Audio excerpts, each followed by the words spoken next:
Lesson 26 of A Course in Miracles. My attack thoughts are attacking my invulnerability. It is surely obvious that if you can be attacked, you are not invulnerable. You see attack as a real threat. That is because you believe that you can really attack. And what would have effects through you must also have effects on you. It is this law that will ultimately save you. But you are misusing it now. You must therefore learn how it can be used for your own best interests rather than against them. Because your attack thoughts will be projected, you will fear attack. And if you fear attack, you must believe that you are not invulnerable.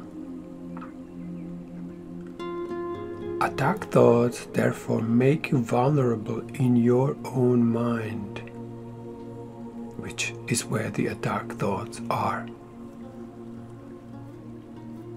Attack thoughts and invulnerability cannot be accepted together. They contradict each other. The idea for today introduces the thought that you always attack yourself. If attack thoughts must entail the belief that you are vulnerable, their effect is to weaken you in your own eyes. Thus they have attacked your perception of yourself. And because you believe in them, you no longer believe in yourself. A false image of yourself has come to take the place of what you are. Practice with today's idea will help you to understand that vulnerability or invulnerability is the result of your own thoughts. Nothing except your thoughts can attack you. Nothing except your thoughts can make you think you're vulnerable. And nothing except your thoughts can prove to you that this is not so. 6. Practice periods are required in applying today's idea. A full 2 minutes should be attempted for each of them. Although the time may be reduced to a minute if the discomfort is too great, do not reduce it further. The practice period should begin with repeating the idea for today, then closing your eyes and reviewing the unresolved situation whose outcome are causing you concern. The concern may take the form of depression, worry, anger, a sense of imposition, fear, foreboding, and preoccupation. Any problem as yet unsettled which tends to recur in your thoughts during the day is a suitable subject.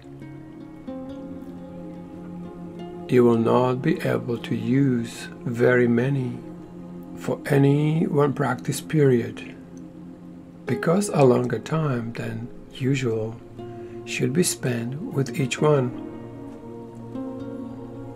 Today's idea should be applied as follows. First, name the situation. I'm concerned about first thing that comes to your mind.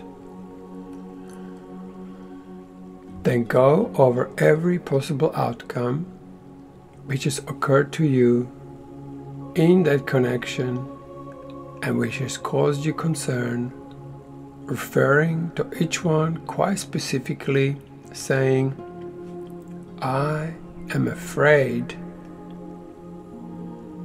fill in the gap, so and so will happen. I'm afraid a disaster will happen, for example. If you are doing the exercises properly, you should have some 5 or 6 distressing possibilities available for each situation you use, and quite possibly more. It is much more helpful to cover a few situations thoroughly than to touch on a large number. As the list of anticipated outcomes for each situation continues, you'll probably find some of them, especially those which occur to you towards the end, less acceptable to you. Try, however, to treat them all alike to whatever extent you can. After you have named each outcome of which you are afraid, tell yourself, that thought is an attack upon myself. Conclude each practice period by repeating today's idea once more.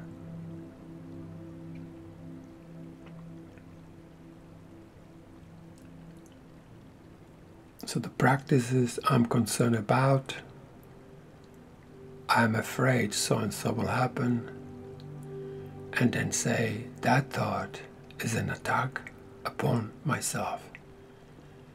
And then repeat this over and over until you feel released.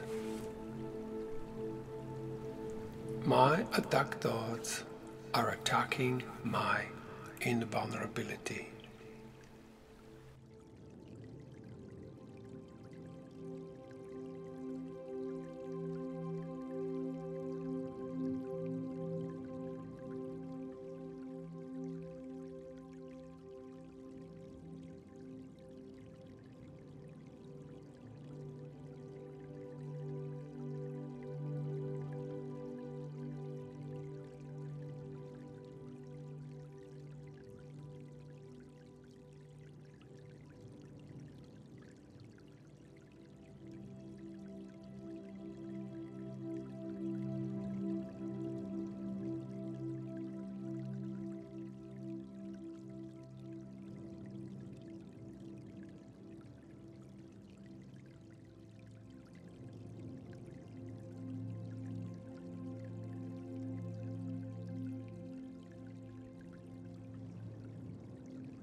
My attack thoughts are attacking my invulnerability.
My attack thoughts are attacking my invulnerability.